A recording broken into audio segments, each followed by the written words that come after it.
রোহন যে একজন জঘন্য একটি ছেলে, ওকে যে কিভাবে টলারেট করেছিলাম শুধুমাত্র আমিই জানি। রোহন মানে তোর এক্স না? হ্যাঁ ভাই, আমার এক্স।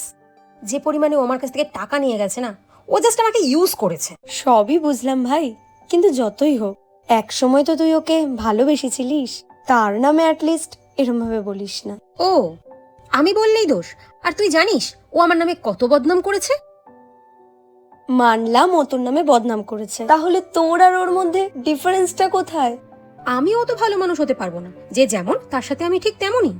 মানলাম ও খারাপ করেছে, কারণ ও তো তোকে কোনোদিনও সত্যিকারের ভালোই বাসে, কিন্তু তুই তুই তো একটা সময় সত্যিকারের ভালোবাসতিস।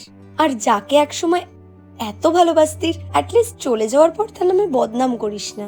ভালো স্মৃতিগুলোকে মনে রাখ। ঠিকই বলেছিস, ওর নামে বদনাম করা মানে তো আমার নামে বদনাম করা, কারণ ভালো তোকে আমি বেসেছি। আমি ভালোবেসে যাই।